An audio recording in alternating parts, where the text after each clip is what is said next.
Eh bien oui, effectivement, on va aborder le thème de la connexion des équipements industriels à une GMAO de manière automatique.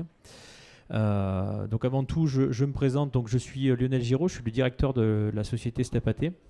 Step-AT, c'est une société qui est basée à la Seyne-sur-Mer, dans le Var, que j'ai créée en 2007 et qui a pour vocation de proposer des solutions innovantes à haute valeur ajoutée technologique pour aider nos clients à faire face à tous les challenges du edge computing. Donc le edge computing, c'est cette version de l'informatique qui est au plus proche de la machine. On est une équipe d'ingénieurs et de docteurs en informatique industrielle et électronique. Et on est partenaire de deux sociétés américaines. Donc la première qui s'appelle National Instruments, enfin qui maintenant s'appelle Emerson NI, et aussi partenaire d'IBM. Dans la connexion au GMAO, et on est également membre de la LoRa Alliance, qui est un consortium d'entreprises qui distribue des solutions en communication sans fil basse consommation. Alors, moi, il y a toujours une petite question que je me pose quand j'assiste à une conférence, c'est est-ce que je suis au bon endroit? Donc la question, c'est est-ce que vous êtes au bon endroit? Donc si vous êtes au bon endroit, il faut que vous vous reconnaissiez dans les propositions suivantes. Alors la première, c'est vous avez toujours voulu automatiser la génération de work order. Alors, le work order, c'est les ordres de travaux. Comment j'arrive à... Je voudrais automatiser tout ça. Je voudrais éviter qu'il y ait un facteur humain qui intervienne là-dedans. Vous n'avez jamais rien vu de cas concret. Pour vous, c'est un mythe, ça n'existe pas. Et puis, il y a deux autres assertions. Vous êtes fan de Star Wars et vous aimez les ours. Du coup, vous êtes au bon endroit. Donc, restez. Vous allez voir, vous en allez avoir pour votre argent.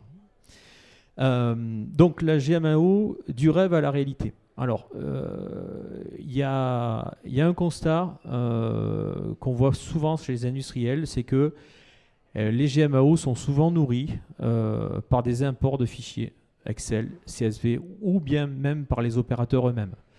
Le problème de tout ça, c'est que il y a toujours des formats de fichiers adaptés, puisque les formats sont jamais les mêmes. Les exports de données fournis par les machines ne sont pas compatibles, donc ça veut dire qu'on paye des gens à faire des macros Excel pour essayer de convertir ces fichiers et les rendre compatibles. Il y a des erreurs de saisie aussi, forcément, puisqu'il y a l'être humain qui intervient, et donc on introduit de l'erreur. Et surtout, une grosse perte de temps, c'est-à-dire qu'on paye des gens non pas à avoir de l'expertise sur les données, mais à faire du travail de tableur qui était très chronophage et surtout avilissant. Nous, on a proposé une solution qui est d'organiser la remontée automatique des données du capteur jusqu'à la GMAO de manière sûre et pérenne. C'est-à-dire qu'on a eu, vous verrez à la fin, on a un cas d'usage là-dessus. On a voulu assurer que la donnée remontait de manière complètement automatisée, sans intervention humaine, du capteur de la machine de l'asset jusqu'à la GMAO. Alors, c'est facile, hein, y a pas de souci. Sur le papier, ça a l'air facile. Je vous ai mis une petite illustration pour vous montrer un petit peu le problème. Donc voilà un petit peu la facilité qu'on a à automatiser tout ça. Ma donnée, c'est un petit peu le saumon qui remonte pour essayer de frayer. Et il y a énormément d'embûches qui font que théoriquement le saumon arrive au bout, mais généralement il n'arrive pas au bout. Donc on voit qu'il y a énormément de défis techniques dans la remontée des données. Le fait qu'on ait d'un côté un équipement industriel et de l'autre une GMAO, au milieu on a un gros volume de défis techniques à relever, qui sont différentes étapes qu'il faut passer et assurer que tout fonctionne pour que l'on puisse arriver à connecter directement notre équipement industriel à la GMAO. Autant vous dire que c'est assez facile. On va voir un petit peu tous les défis qu'on a eu à relever pour le cas d'usage que je vous citerai à la fin et qui montre à quel point sur le papier c'est simple et pourtant c'est assez compliqué. Alors l'obstacle numéro 1, le défi technique numéro 1, on va parler de protocole et d'interopérabilité. Alors, le problème que l'on a, c'est qu'on a une multiplicité des protocoles industriels. Alors j'en cite quelques-uns, Modbus, OPC, etc. hein. Et des OPC, il y en a, il y a des DA, il y a des UA, il y a des historiennes, etc. Il y a beaucoup de protocoles, il y a beaucoup de standards. Et on voit dans l'industrie qu'il y a beaucoup de standards qui ne sont pas respectés. Donc on a beau avoir des normes et des protocoles, ben, certains jouent un petit peu avec ce protocole et on a des fois des adaptations à faire. Et on a aussi des difficultés, alors j'ai souligné le S parce qu'il n'y en a pas qu'une, à configurer les communications, et notamment sur des protocoles tels que l'OPCDA, qui est un vieux protocole, mais qui est encore très largement utilisé dans l'industrie. Arriver à connecter deux équipements sur un réseau et sur un protocole OPCDA n'est pas une mince affaire. Donc typiquement sur le cas d'usage qu'on a eu à faire, on a travaillé quasiment 15 jours à essayer de connecter avec les sécurités Windows, tous les services à installer, à configurer et tout ça. Donc ça c'est un réel problème. Du coup la conséquence c'est qu'en fait chaque protocole a sa spécificité, a son temps de cycle, a sa méthode de lecture d'écriture, la vitesse d'écriture, etc. Donc nous on a opté pour une solution qui est une architecture sous forme de plugin, c'est-à-dire qu'en fait on a un noyau applicatif et autour gravitent des petits programmes qui permettent de s'adapter à chaque spécificité. Alors on a des plugins qui permettent de s'adapter à des protocoles industriels type Modbus, OPCDA, etc. Et on est capable, et on a fait des petits plugins spécifiques pour des protocoles particuliers. On a adapté des protocoles standards mais qui étaient un petit peu custom. Et de toute manière, dans ce genre de configuration, on est obligé de s'adapter à l'existant. Deuxième obstacle. Le deuxième obstacle, c'est le format et les sémantiques qui, généralement, sont différents suivant d'un site à un autre, d'une machine à un autre, d'un équipement à un autre, d'une gem à une autre. Les problèmes que l'on va avoir, c'est d'abord l'encodage de l'information. Parce qu'on a beau avoir un protocole type Modbus, par exemple, chaque fabricant encode la donnée sur ce protocole de manière complètement différente. Donc on est en énième d'unité, c'est-à-dire qu'on va donner une tension en dixième ou en centième de volt, par exemple. Donc il faut à chaque fois multiplier, diviser par 10, etc. Il y a une pseudo-norme sur le Modbus qui permet de coder des flottants, donc des chiffres à virgule en Modbus. Pareil, ça il faut s'adapter à ça. Donc ça c'est un des premiers problèmes sur les formats et la sémantique. Le deuxième c'est l'étiquetage des données qui est forcément différent d'un site à un autre, d'un fabricant à un autre, et il faut forcément s'adapter et jongler entre des mnémoniques, donc des identifiants qui sont uniques et qui permettent de manière sûre d'identifier une variable, une voie de données d'un équipement, et on va dire un label plus lisible par l'être humain, d'accord ? Donc il faut jongler avec tout ça. Les conséquences, c'est qu'on a des difficultés de consolidation, parce que forcément, il faut s'adapter à chaque fois à la façon de coder, à l'équipement. Donc on ne peut pas développer à chaque fois quelque chose d'entièrement spécifique pour chaque équipement industriel qu'on peut avoir, sinon on n'en finirait plus. Et du coup, ça permet d'avoir, il faut avoir des mappings multiples, donc s'adapter à différents formats, etc. La solution qu'on a adoptée pour ça, c'est un format de données unique, c'est-à-dire qu'on a en entrée quelque chose de chaotique, on a quelque chose qui arrive de manière complètement désynchronisée, complètement différent à chaque fois. Nous, la première étape qu'on a fait, c'est qu'on a uniformisé cette donnée, on lui a donné un seul et même format, qu'on a appelé la data box. Comme ça, après, derrière, tout le flux de données qui va être géré après la collecte de données va être uniforme et facilité. Troisième obstacle, on va parler de synchronisation temporelle et d'horodatage. Alors, ça a l'air simple aussi, ça, sur le papier, mais on a de réels problèmes quand on veut connecter différents équipements industriels, différentes machines, parce qu'on va avoir des horloges qui vont être décalées. Donc par exemple, si je veux envoyer de la donnée à un serveur depuis un autre PC ou depuis un équipement, si les deux équipements ne sont pas sur les mêmes horloges, il va forcément y avoir des décalages de temps. Alors des fois, ce n'est pas gravissime, mais des fois, ça peut l'être.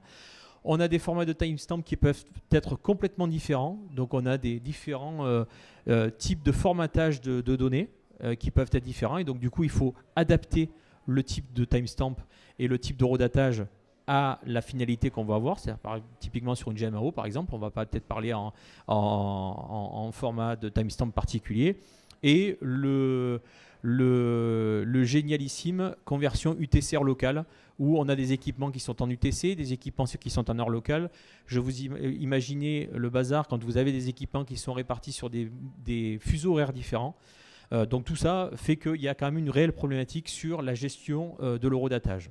Alors les conséquences de tout ça, c'est que si tout résonne de manière complètement différente en heure locale ou en heure UTC, on va avoir des corrélations de données qui sont impossibles, voire même des erreurs d'insertion, puisque la machine dans laquelle on va insérer de la donnée va dire non, mais cette donnée elle est dans le futur, je ne peux pas la prendre, par exemple. Donc il faut réellement gérer ça.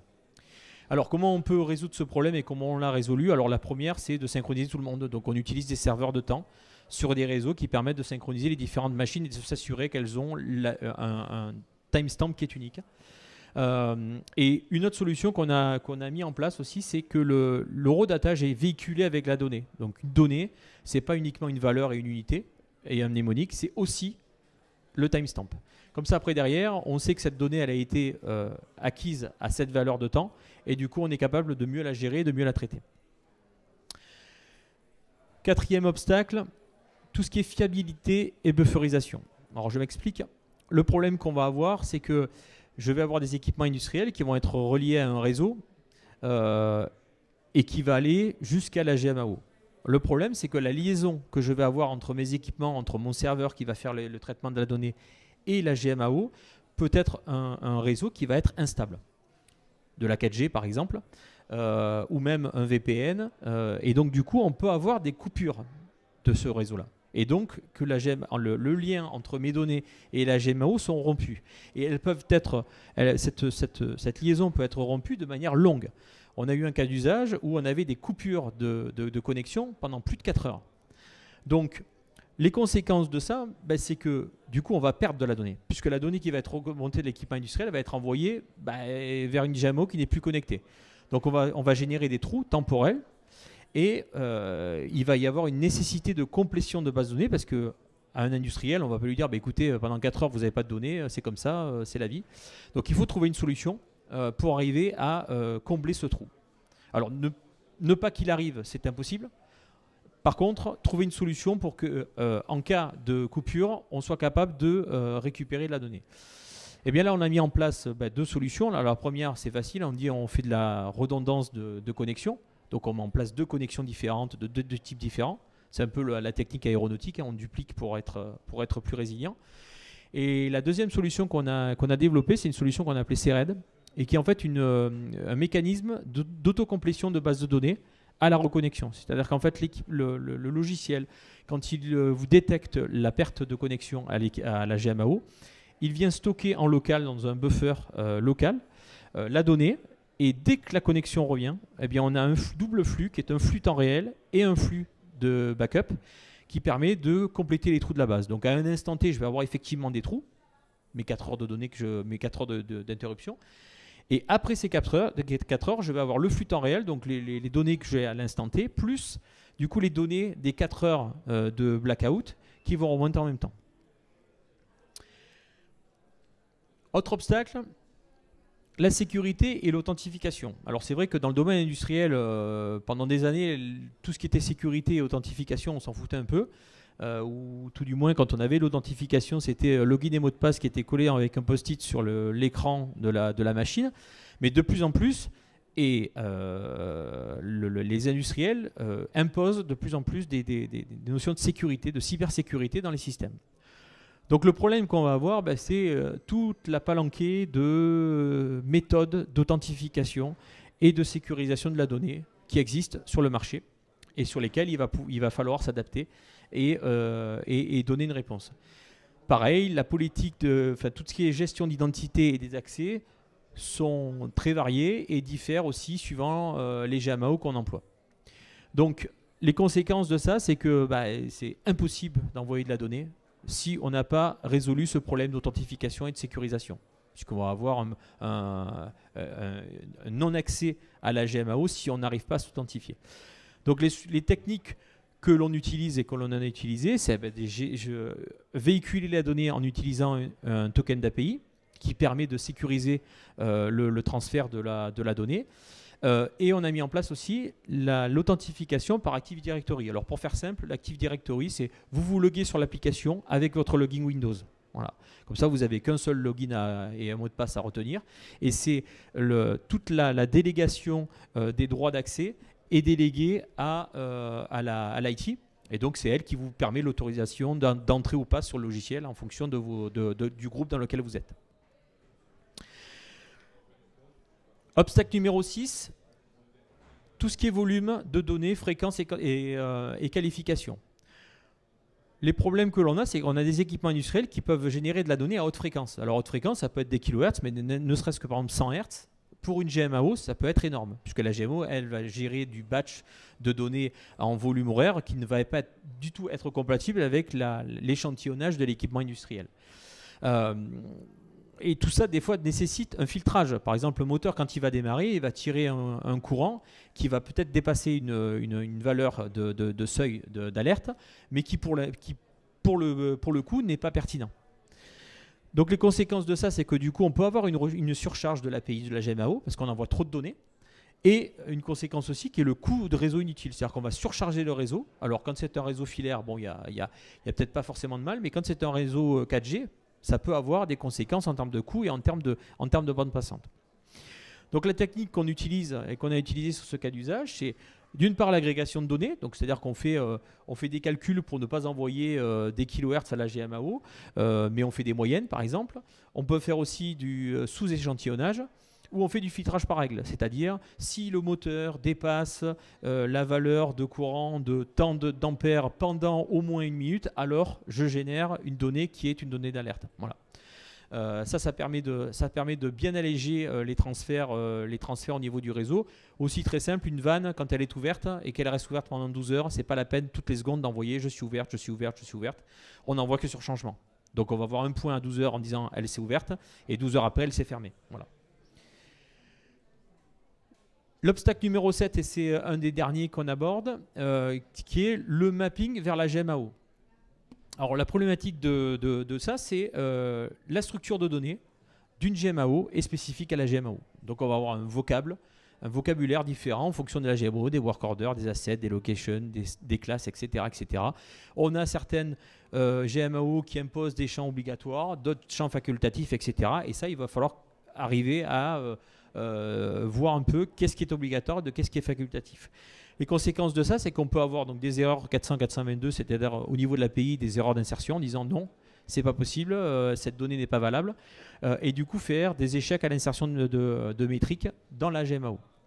Donc tout ça en fait est généré par les erreurs sont générées par la GMAO, et la technique basiquement qui est utilisée, c'est une bonne gestion des erreurs et un bon retour d'état, qui permet justement de pouvoir savoir qu'est-ce qui a réellement été constaté comme erreur. Je cite un exemple, une donnée de compteur de fonctionnement qui renvoie une donnée négative, par exemple. Ça arrive, on a eu le cas d'usage. Quand on essaie d'insérer ça sur la GMAO dit non, moins 12 000 heures de fonctionnement, c'est pas possible. Donc je refuse. C'est grâce au retour d'erreur qu'on a vu qu'effectivement on essayait d'insérer une valeur négative et que là on est remonté au niveau de l'équipementier en disant attention, là il y a un problème. Tout ça a été mis en place dans une solution qu'on a développée qui s'appelle UDS Atom et qui est un logiciel qui permet de répondre à chaque problématique que j'ai citée sous la forme d'un triptyque qui est la collecte de données, donc l'uniformisation de la donnée, le traitement qui permet de filtrer, moyenner, etc. et la diffusion, notamment avec la sécurisation et la fiabilité des données. Tout ça, c'est pas un rêve, c'est un cas d'usage que l'on a mis en place dans une usine de traitement des eaux à Bruxelles avec la société Enovia. Notre solution UDS Atom, elle tourne sur un serveur Edge local de l'usine. Donc on a deux plugins qui permettent de remonter des valeurs de deux serveurs OPCDA avec un module de haute disponibilité pour switcher d'un serveur à un autre en cas de défaillance d'un des serveurs, et un plugin qui permet de pousser la donnée vers IBM Maximo. On a à peu près 1270 compteurs toutes les 6 heures qui sont remontés. La conclusion, c'est que ce cas d'usage tourne maintenant depuis 2 ans. Donc ça fait 2 ans que ça tourne de manière en H24, 7 jours sur 7. L'architecture qu'on a mis en place est assez modulaire pour s'adapter à d'autres GMAO via des plugins spécifiques qu'on pourrait développer et d'autres cas d'usage. Et les différents modules permettent d'adapter le flux temps réel aux demandes des contraintes de la GMAO. Donc on a d'un côté quelque chose qui va vite et d'un autre côté quelque chose qui va un peu moins vite. Voilà, j'en ai fini. Si vous avez des questions, c'est parfait. J'ai mis un petit QR code, c'est mon profil LinkedIn. Éventuellement, si vous avez plus de questions, je vous invite à vous connecter et à me poser les questions en direct. Merci bien. Très bien, merci beaucoup Lionel. Merci. Est-ce que vous avez des questions? C'était très clair. Bon, je voulais justement, si on reparle des éditeurs de GMAO, vous travaillez pas spécifiquement avec un éditeur de GMAO, une solution de GMAO. Il y a quand même des critères sur les systèmes GMAO que vous préconisez éventuellement, ou alors c'est vraiment vous adapter à la GMAO déjà, on est vraiment sur l'adaptabilité de la solution. On a vraiment construit la solution pour s'adapter à n'importe quel cas d'usage industriel, n'importe quel type de GMAO. Alors c'est vrai que là, pour le coup, on a travaillé avec IBM Maximo, puisqu'Innovia est une société qui est partenaire aussi de IBM, donc naturellement, ça se fait, l'écosystème se fait, s'agrège comme ça. Mais on est ouvert à vraiment à tout type de solution, justement avec cette architecture de plugin. Si demain on sort même une GMAO très confidentielle où les gens nous disent, voilà, c'est ce format-là de données qu'il faut envoyer, on est capable de s'adapter, de développer le petit plugin qui va bien.